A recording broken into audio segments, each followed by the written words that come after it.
Hey, welcome this afternoon to the Men Real Leaders Podcast. My name's Ronaldo Mesa, and I have my co-host with me here today, Edgar Mesa. No relation. I don't think we're related, are we, Edgar? We don't know. Sure. We might be. Yeah. We might be. His with a Z, mine with an S, but we're both Mesa, you know, kind of one and the same. But, hey, we want to welcome you. We've got a special treat this afternoon. Real delighted. We're going to introduce to you a young man who is doing things, big things. And he's been associated with Men Real Leaders in the past, and he still supports us. And but I'm going to let him kind of tell us about himself. And we're just going to get started that way. Hey, Tom Nguyen is here with us. How are you? I'm so good. You're good, huh? Yes, I'm so grateful and honored to be here by two really important people, someone who have made really great strides in our community. Yeah, we're glad to have you. We were looking forward to this interview. Yeah, you know, we really were. I bugged Ray. Didn't I bug you? Yeah. He kept bugging me. Yeah, he kept bugging me. Man, well, we got to get Tom on. We got to get Tom on. I saw your picture, and I think I saw a post, and then on Facebook, and then I was just driving. And I was seeing the sign everywhere, and I told Ray, hey, I mean, we got to get him in. Yeah, you know? Yeah, he was bugging me about it, and I said we will, because we had another older student that had been in Men Real Leaders, but having trouble connecting. But we'll connect with some of these guys. Yeah. But Tom, welcome, man. We're good to have you. I tell you what, tell us a little bit about your family, yourself, your background, and you know, how long you've been in Guard now. Just tell us about that. Yeah. So I was born in Vietnam, and at the age of 2.5, my family immigrated here to the United States. Wow, 2.5. So I'm pretty much American, but I guess living in Garden City, Kansas, you're also kind of Hispanic sometimes with all the cultural around. Yeah, that's true. Yeah, and then once we got here, I went through. I went to St. Mary's Catholic School growing up, and then I'm actually the oldest, the youngest, and the middle child. So, oh wow, that's confusing. Goofy way of saying I'm an only child. Okay, there you go. Yeah. You got to be going, Tom. You got to be going. But it's been such a joy living in Garden City. When we first got here, it was full of care and support everywhere we went. And then as I got older into high school, I really, really felt the need to give back as much as I could. Wow. And that started very small. That started kind of like in the classroom, you know, always being a teacher's pet. But that extends a little further. One of the big things was community service through my church, St. Mary's. And that kind of just steamrolled all the way until the end of high school. And in high school, I think I served about 1,000 community hours. Wow. And that wasn't because some judge mandated me. No, yeah, because that happens too. Yeah, that happens too.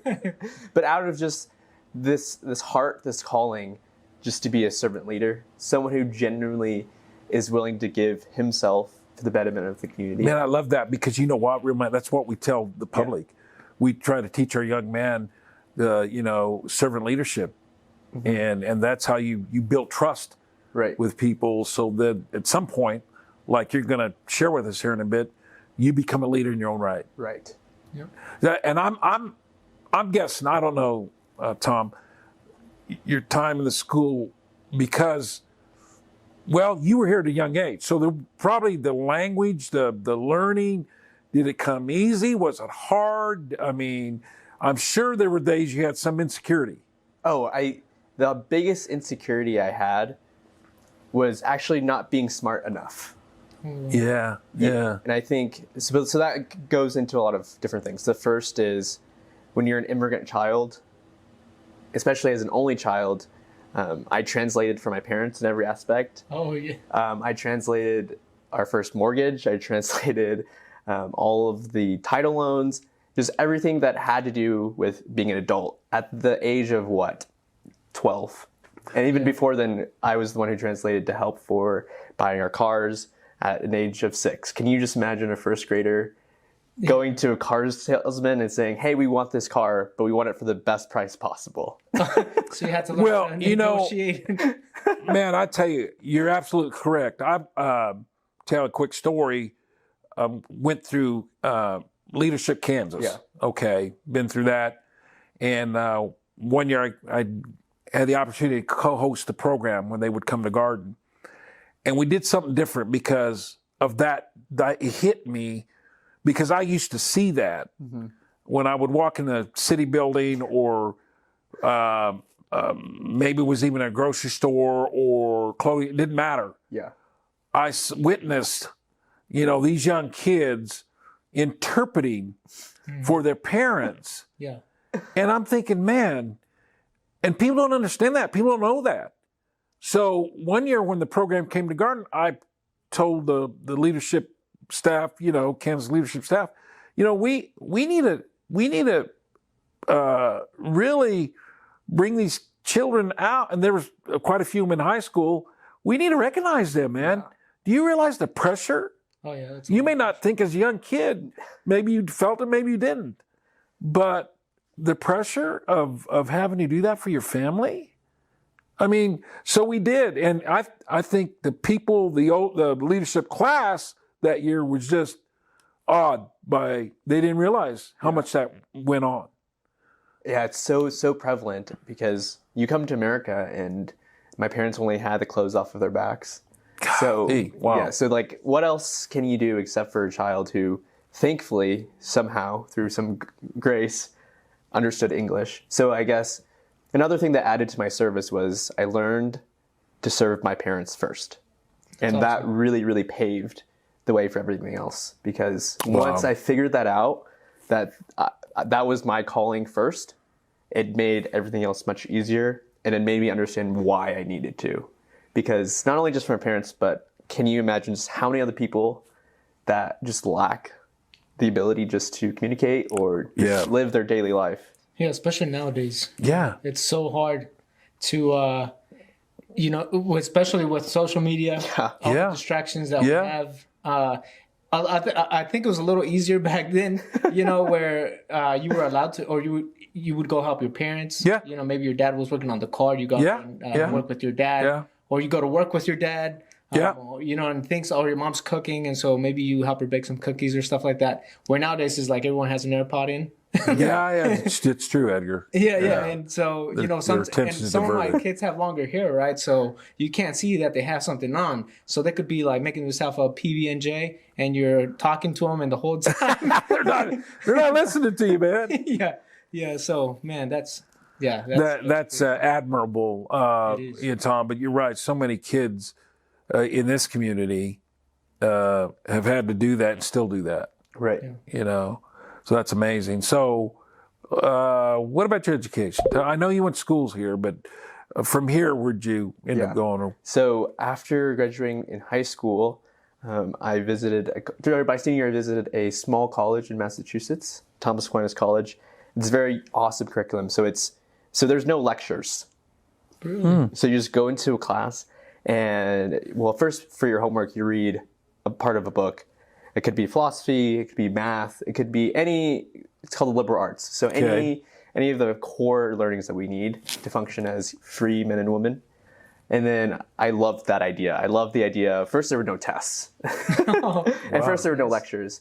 But secondly, critical thinking. Like, we were forced to think on our own and think on our feet because we just sat in a circle and just answered the professor's question. Wow. And we had to work together, and we also had to make sure. I have to say, and maybe you agree a little bit, some of that's lacking. Oh, in other institutions. I struggled really, really, a lot my first year because I was so used to just being handed information.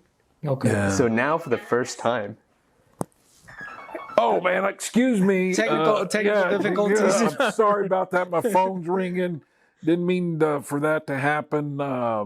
That's a yellow card. Yeah. Sorry, guys. Sorry, automatic Tom. Yellow card. Yeah, automatic. Sorry, yellow Tom. card. No, but go ahead. The curriculum was just really. Hey, 2 yellows make a red. Yeah, that's right. Just hit your mute there. Yeah, well. I think they're removing the mute button on the new iPhone, or maybe did they? I can't remember. I think or you can customize it to become a mute button, but I think it can be something else. Yeah, like it can be a something else. quick action button. Yep. Yeah. They have it on those watches. Oh yeah, that's right. Yeah, I don't. Sorry, guys, man. I should have shut that off before we began. Sorry, audience, but I'm these trying things to- happen. I'm trying to figure out if mine's on. It's gonna go off. Yeah. Yeah. But anyway, hey, thanks for sharing that. And so you graduated. No, so you're still going to school. I think this is really important to say that. Okay. I went for 2 years, and then this January 2023, my dad had a stroke. Oh man. So I flew home and to take care of him, and I transferred to St. Joseph's University. Oh, good for It's you. a small college in New York. Wow. I'm finishing. This is my senior. I'm finishing online. Wow, Good for you, man. Congratulations. So still servicing Yeah, your parents. like and that. Well, That came how's first. your dad doing? My dad. So he has picked up baking now. So for someone who has a stroke, Oh. usually there's paralysis of one side of the body. He has what's called aphasia, where it's short-term memory loss. Sure. And he still has motor function, so he's taken up baking. But sometimes he might forget a step or two. Oh yeah. Like the dough might not rise, or it's a little stiff, but you eat it with a smile. Yeah, Yes, well, sir. and he's not stopping, man. Yeah, exactly. That's awesome. And that's important. glad. And, he keeps keeping on. Well, good. We hope for Thank you. fully recovery. I mean, he still could recover from that. He's fully. pretty close. Okay, good. It just takes time to regain that back. Right. Yeah. You've been associated with Men Real Leaders Yeah. back when you were younger. That's how I met you. You were actually our first photographer. Yeah. I remember at our events, you would walk around, and Tim kind of introduced you with our board and told us about you. And we were great. It was great to have you then, and it's great to have you now. And but how did you get to know Men Real Leaders? Was it through Tim, or how did that happen? I think my first exposure, I do vividly remember coming across Men Real Leaders on Facebook. And Okay. it really stood out to me because I was like, wow. Because going through high school, you serve a lot of kids, and I was part of Big Brothers Big Sisters. And I really realized how crucial it was for genuine masculinity to be prominent within our young boys. Yeah. And so I was like, wow, Perfect. I'm so glad there's some program for them. I'm glad to hear you say that. Yeah. Yeah. I mean, I don't know how many young men, I couldn't boys said would any say better that. than Yeah, but it is super. It is true, important, yes. because it's just the way society is nowadays that it's taken. And technology has taken away a lot of that masculinity when it comes to tasks or things. No argument here. Yeah, it's that alone, just the way that technology is moving has stripped a lot of that masculinity away. And then there's obviously all the other stuff. Yeah, Yeah. And we see that really prominent when they get older, because once they start having their own families, you can very pinpoint what makes a family successful. Not to downplay the need for our mothers, but rather how important it is for strong men within their families. sure. Those sometimes can make or break, if not one of the main reasons that make or break a family. Well, and touch on, I've talked to other men, and listen, divorce happens, course. separation happens, but men, in my personal view, still, if they have children, have an obligation. Yes. And they need to take care of that obligation, despite your feelings to your ex. Yeah, and you're adults, man. Work through that crap. Yeah. Okay? It's not about you no more. It's about these children. I'm serious about that. Yes. And I think sometimes adults forget that. Yeah. And too much drama. And these kids are seeing that going on back and forth. It's just not healthy. Right. I mean, and nobody's perfect. I get that. Situations are different. I understand that. But, our kids, whether you're married or divorced or separated, they need the mother and father as much as possible. Well, and it's allowed. Even after divorce, I think like some people fall into the statistic, of divorced. But I think that as long as both parents still do their part, even if they're divorced, the child can have a normal childhood. Yeah. And it takes both parents. They can still thrive. Yeah. So even though you fall into the statistic, it doesn't have to go Correct. the wrong way. And I guess that's a better way than you said it better than I did, because absolutely, Edgar. Yeah. But yeah, it's so important. But go ahead. So once I saw that, I realized that, wow, like that makes me so happy to see Real Men Real Leaders be a thing. And then Tim Cruz at the time, well, Tim was our founding member, and then also was on the board. And at the time he was on the board, Tim Cruz is my next door neighbor. Yeah, I remember him saying that. Yeah. So he was in charge of finding a photographer for the banquet in 2018. Yep. And at the time, I just started helping at the high school, taking photos. And so it's like, hey, why don't you stop by, grab a free meal? And that was the first year I did it. And then the second year I saw the growth of just at the banquet was evident of how impactful Real Men Real Leaders was. Yeah, and we were glad to have you. Thank and you. I'm glad because I think it's in your heart. I mean, and you know, that's when I these actually boys. saw him first. Go ahead. At the Edgar. banquet is where I saw you first. Yeah. I was there doing photos too. No, I did the portraits of the kids, and That's when you came in. Yeah, that's when I came in, and that's where I saw you for the first time. Yeah. But you know, these young boys need to see people like us. Not that we're on pedestals. That's not it at all. But hopefully they see, you know, responsibility, accountability, and we're doing things. We're not just sitting at home with our games and on our phones. And in fact, that disturbs me too, because I think that's too much of that's going on.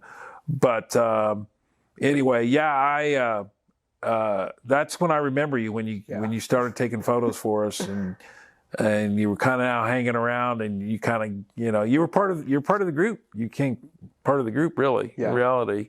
And so we appreciate you, because you were, like I say, our first photographer. Yeah, it was a big honor. Captured history. I did. You know, that's what people don't sir. understand. Photographs are history making. Yes. You may not think that, but it is. Think about that. They solidify a moment forever. Right. Yeah. Hey, just really quickly, we're gonna take a quick break because we're gonna tell you about our sponsor here in a second. Today's episode is brought to you by Edgar Mesa Photography, your gateway to high-end, professional, and unique visual experiences. Edgar Mesa Photography excels in professional portraits, family portraits, sports portraits, real estate, and more.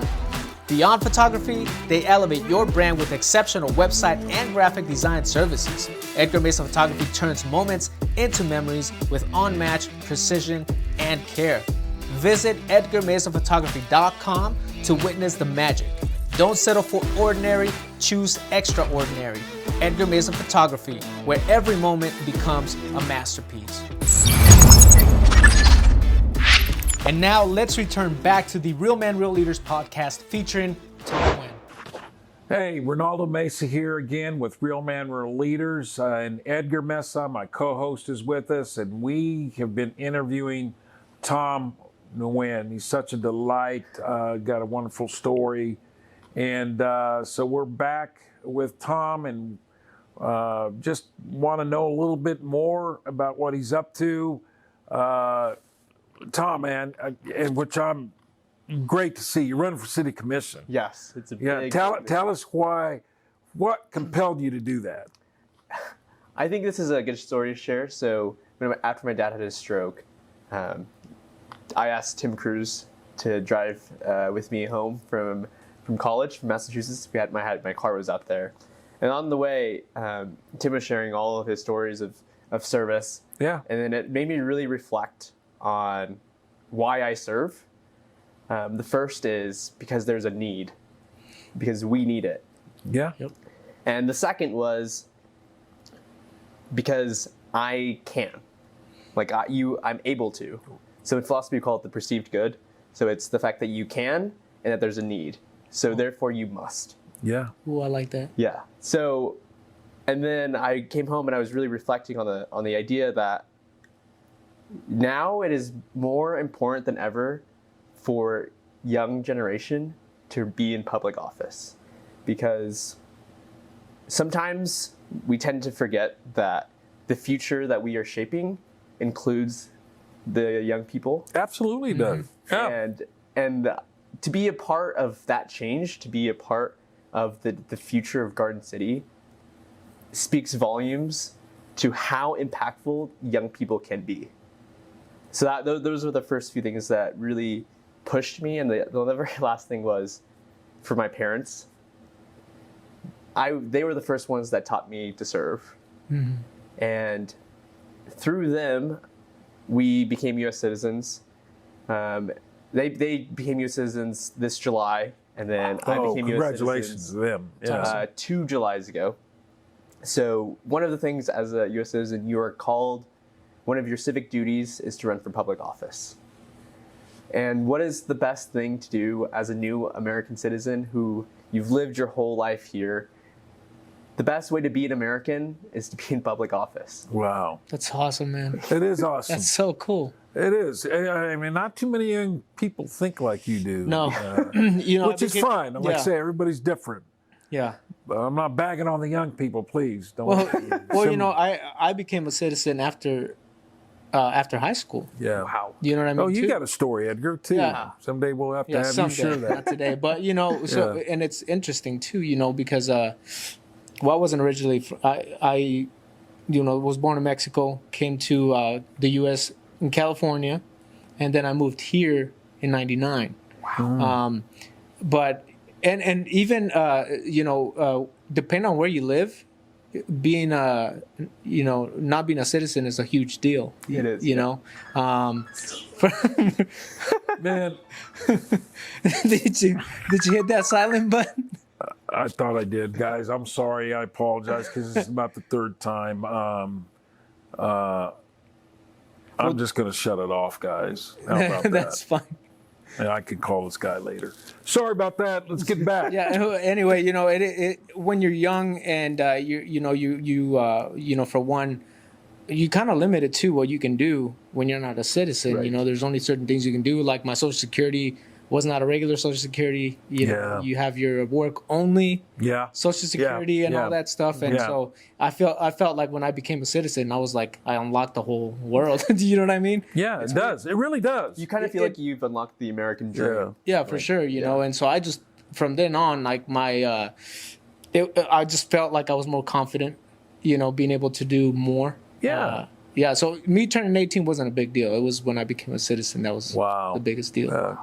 Yeah. Thanks for sharing, man. Yeah. I mean, and there's a lot of other young people that have gone through the same thing you have, and still some waiting, to fulfill that or have their parents fulfill that.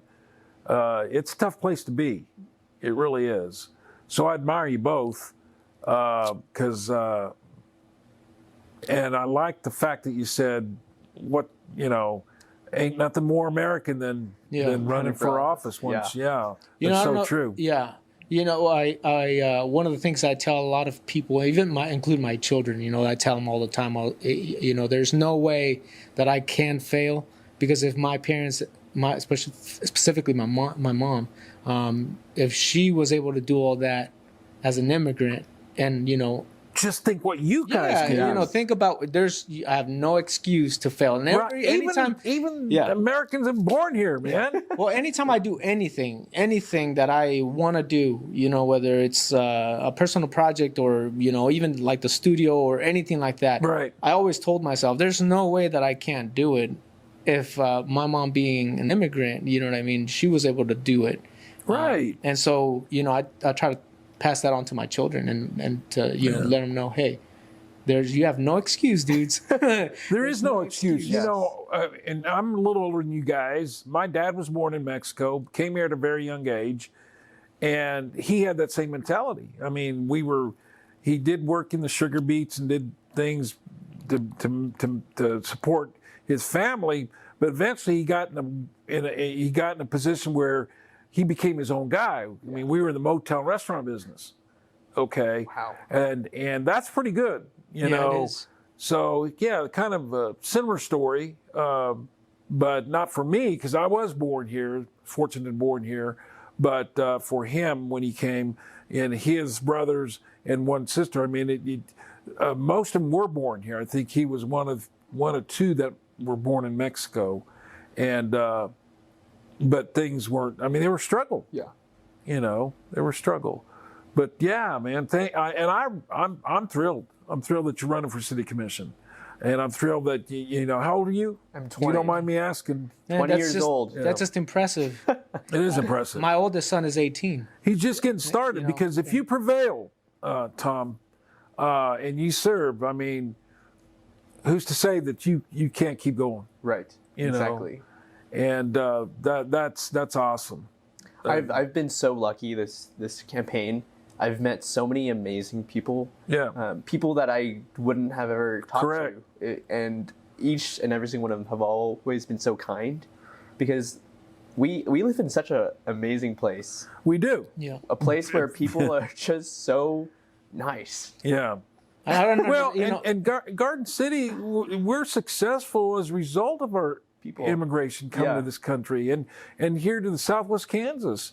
I mean, come on. I mean, the reality is that's just a fact. Yeah. And you take a look across the board, whether it's in the beef packing industry, the ag industry, the service industry, the construction industry. I mean, I can go on and on. Okay. And so immigration is, and the good thing, the leaders in this community have, for the most part, embraced that. Yes. And as a result, we have been tremendously successful out here in Southwest Kansas, and we continue to be so. So, immigration plays a huge role in this part of the state, and but yeah, and it's a wonderful thing. Do we have our issues? Absolutely. Have we had problems? Absolutely. You're gonna have them. It ain't always been fun, but you rise above that. Yes. And you learn to work together. And I'm grateful that our school board, college trustees, the city and the county, and other committees and boards throughout the community understand that, and we work together. Right. So, yeah, I mean that's who we are, and both you actually been a part of that. Yeah. So, a question. Yes, sir. So, working with the government officials and within the government, even local government, is it intimidating? Because most of the people that work there are, middle-aged, older people. You're so young. Yeah. Is that intimidating to you, or is that? Must I say this? I must say that it takes a different generation to connect to the next generation. Yeah. And Well put. yes. And I've been so fortunate to realize that it is never too young to make a difference. That's awesome. Because Or too old. too old, right? Yeah. Thank you, Yeah. Tom. Throw me in there, Tom. Yeah. So once elected officials recognize the power of the younger generation, I think that's when certain walls will be broken down, where we will have amazing, innovative, and invaluable ideas that can shape the next 10, 20, 30 years. But I think, is it intimidating? Of course. But I feel like rising above this sort of intimidation places me on a stage where I'm doing this for a very, very big reason, for a greater purpose than trying to beat an opponent or whatnot, but rather giving myself this platform to show that it is possible for the younger generation to be able to step up and make a difference. When I was a city commissioner, and I've said that, in fact, we tried to start a mayor's council, youth council, and it just didn't quite work out. And maybe that'll change someday. Maybe this is the right time. But I often felt like our youth are missing in the discussion. Always. Our youth are missing when we would have meetings about the direction of our city and our county. It's always the older folks getting around, the older leaders getting around to decide what we want Garden City and Finney County to look at. Who was missing was our youth, and I think that's gotten better, but we're still falling short. They need to be at the table. They should have a seat at the table. Yes. I think one other thing is we should place that blame also on my generation, because Absolutely, it goes both ways. Yes, because I think sometimes sometimes the young adult, young professionals we just kind of shoot away from Garden City and kind of forget how important and what the impact of city government is on our lives. If not the most direct, right? People in DC, they make decisions that affect us, but not as much as, sometimes not as much as the mayor who might sign some ordinance. You're close to the to the vest. I mean, it's close to the vest. I mean, like a vest. You know what I want to say, but yeah, you. And earlier we were talking. I was talking to Tom about my service as a city commissioner and as a legislator, and I will tell you, serving at the local level, you can truly make an impact. Right. You know, I know. I was there. Yeah. Been able to do that.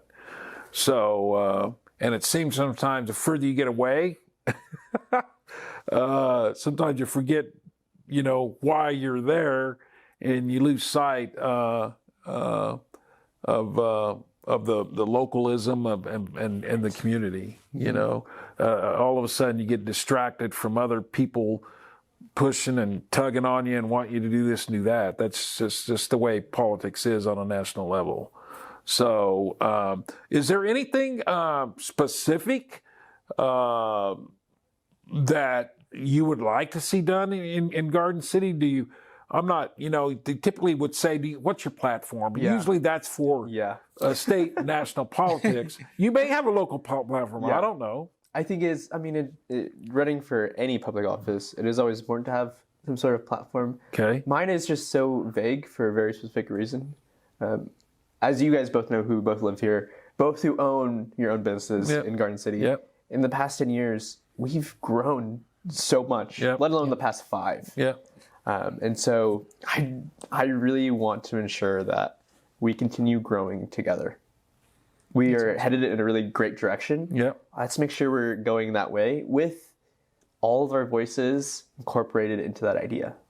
And our commission right now is pretty progressive. They've done a really great job. They have. And I just want to be a part of that change. Sure. A part of just simply a seat at the table with everyone else to see that your great-grandchildren, my grandchildren, will have a future that they're proud of, a city that's made for them. Well, and you're bringing a voice that's missing, like I said. Yeah. Mm-hmm.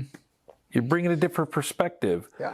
I'll tell you a quick story. When I was in Leadership Kansas going through the class, and I'm forgetting a lot of details because it's a long time ago, but and I think we're down southeast, maybe near Pittsburgh. I can't recall. But there was a company, and I can't even remember the company's name, so forgive me for it. But there was a company that engineered or designed things that would make things easier. For instance, I think at that time they were designing a grocery basket. Yeah. Okay. Okay. And many times a lot of moms put their kids in the grocery basket, right? Mm-hmm. And so what they had done, if I remember right, they brought kids in to help them design the grocery cart. So awesome. Really? Yes. That's Younger kids. insane. I said, what would you like to see? And they designed a grocery cart out of it that was durable. I think it was more hard plastic, but and made it conducive for a child to be in it. Wow. See, awesome. So, but there again, that youth component. Bring in the people that you're going to try to impact. That's how I see it. And also just the fact that we are a big melting pot, right? Yep. But sometimes I don't think that melting pot is stirred very well. Ooh, Yep. like that. Yeah. That's true. So we get what I want to say, Tom. We get parochial. We get in our silos. Yeah. Yep. And sometimes we stay there, and that's not healthy. Yes. So do you see any pressing issues for Garden City right now? I think that I've been talking to a lot of people, fortunately, and one of the biggest things is we are facing the property value just going up, and it's just very difficult for families to make ends meet with inflation and seeing their house cost go up. So that means how much they pay in taxes goes up. Right. But it's just so difficult, right? Because at a city level, it is so hard to kind of mitigate property value, but it's difficult. Well, and there is a two-pronged approach to taxes, and I think you probably know, or will find that out, because it's through valuation and it's through the mill levy. Right. Right? There's two ways you can raise taxes. I think the commission has done the best they can to keep the taxes in check. However, the valuation has skyrocketed, and that, as a realtor, that is one of the biggest complaints I hear about how high our taxes are becoming. And I think it's just also a basic economics game, right? Yeah. Supply and demand. Correct. If our demand is so high, but our supply is low. So therefore, our housing value just goes up. Yeah. So it's a tough animal. It really is. But through taxation, whether it's property tax, sales tax, that's what funds our ability to maintain our streets, pick up trash, the lights are on. All those things sometimes we take for granted. Yes. And sometimes you have to remind people of that, or the recreation facilities that we enjoy. Yeah. From the swimming pool, the golf course. Yeah. Those things are important to any community.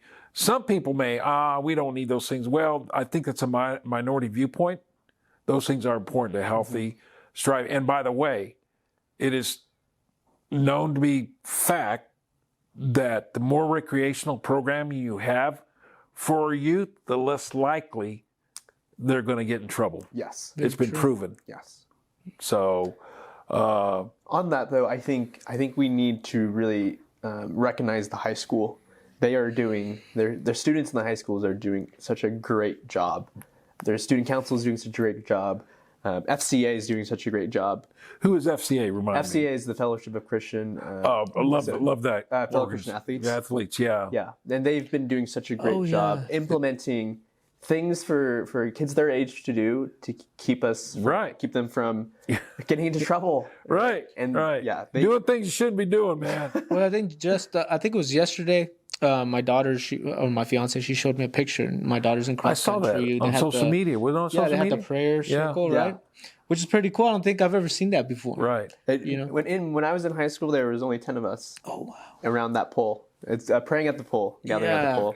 In high school, there was only 10. That was my senior year of high school, and 3 years away from it.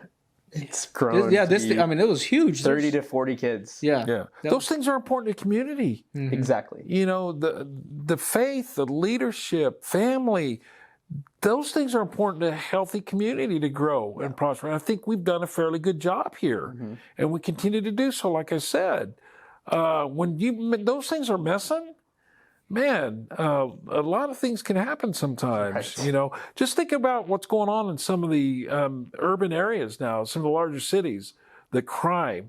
I mean, my gosh, and we won't get into that, but there's just a lot of crazy things happening on a national level, and something that I don't think we've ever seen before. And I'm not quite sure what's causing it, but I think it's a combination of things, but that talks for another day. So tell the people out there, Tom, why should they vote for you? I'm sure you might have been asked that. Yes, of course. Why should I vote for you, Tom? The most important thing is I bring such a fresh face and so much energy to this city commission. The fact that the young have a place at the table will create so many new rejuvenating ideas for our city. Secondly, it's kind of hard, like I said, right? Sometimes we don't stir our melting pot. And how often are we going to have this opportunity, someone is young and also a person of color who's Vietnamese, to run for public office? I'm guessing you'd be the first one. I think I would be the first Asian city commissioner. Yeah, I think you're right. Yeah. So fantastic. Go ahead, Edgar. No, I'm just saying. I mean, I'm impressed. You know what I mean? At 20 years old, what was I doing at 20 years old? Yeah, me too. We don't want to talk about that. That's another story, man. But besides all the platform, right? Besides all of the other things, but recognizing that the reason I'm running is specifically for our young people of Garden City and for everybody else who simply want a new face. right. It is so important because the turnover there is a specific reason why we have U.S. representatives only for 2-year terms. Right. Right. There is a very specific reason. So we are here. I am here to give this opportunity for our community because this election will dictate the next 10 years of Garden City. Yeah. Good for you, man. That's awesome. Good for you. Well, we certainly admire you, and Thank you so much. we're glad you're doing that. Yeah, you got to bring one of those signs over to my house. Right here, I'm on the Thank you. corner. So That's perfect. of campus right here in Crestway. So we get a lot of traffic. You there, so. certainly are set an example for others to think about doing the same thing someday. Both women and young men.